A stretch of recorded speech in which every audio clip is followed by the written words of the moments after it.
Apologize to her. I wanted to be, when I started Berea, my plan was... The purpose of the project is to show both individual community members and students alike a way that you can manage a piece of property in a restorative fashion and in a sustainable manner. The objective is to take a piece of property that's typical for the Appalachian region and use concepts that I learned throughout my education at Berea College and throughout my time as a farmhand and other things I've done to make a piece of property better and make it better for the ecosystem and better for myself as an individual, or in this case the college.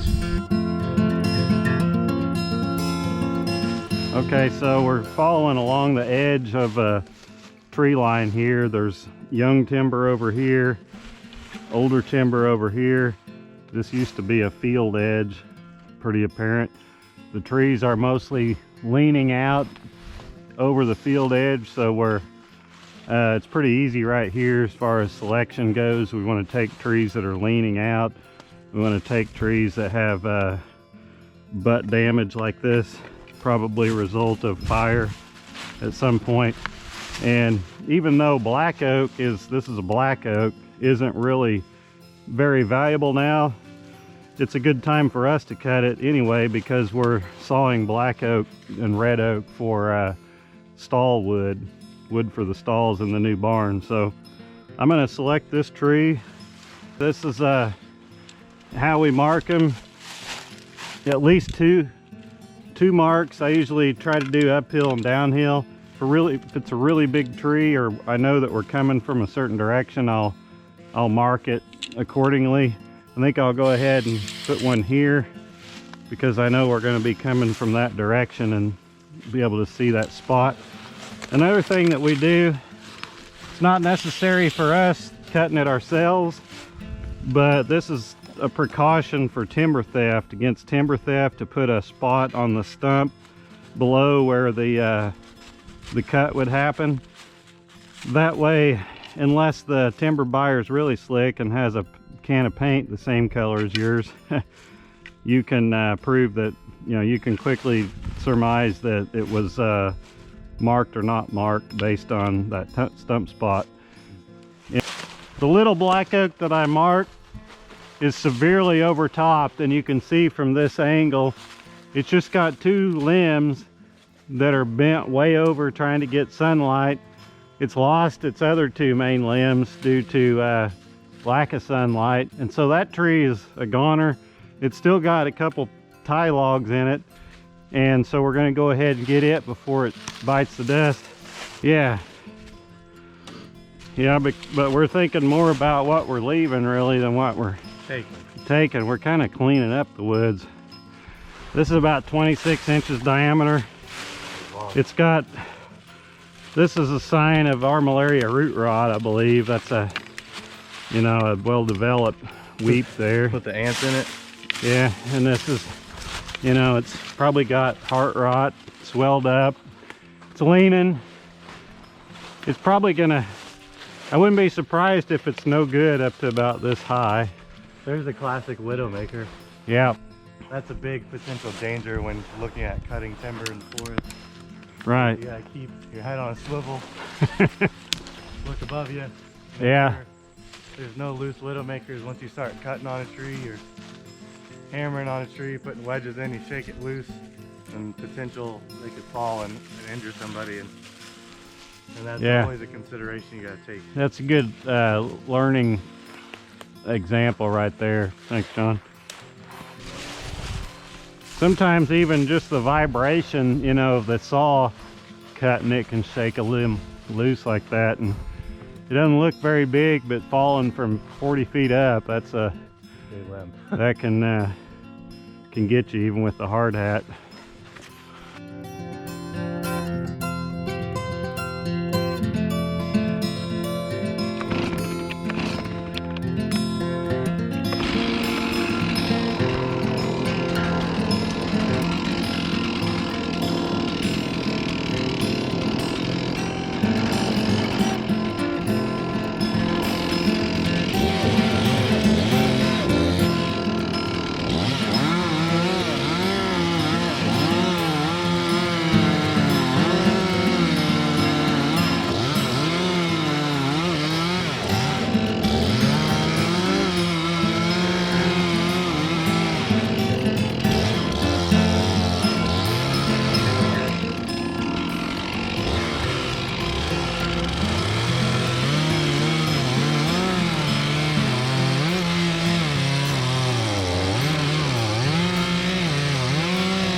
Let's go.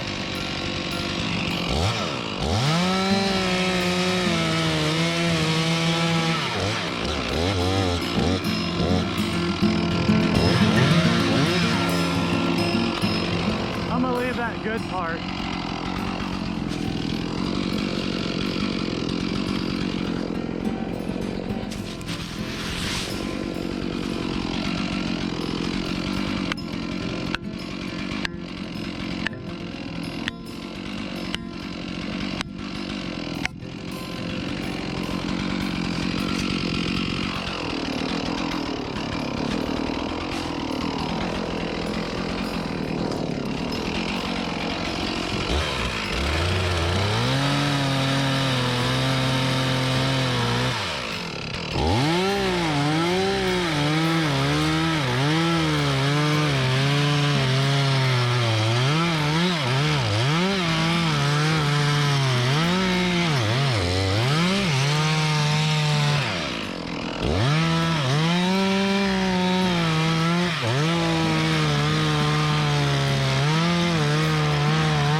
Need to cut that off.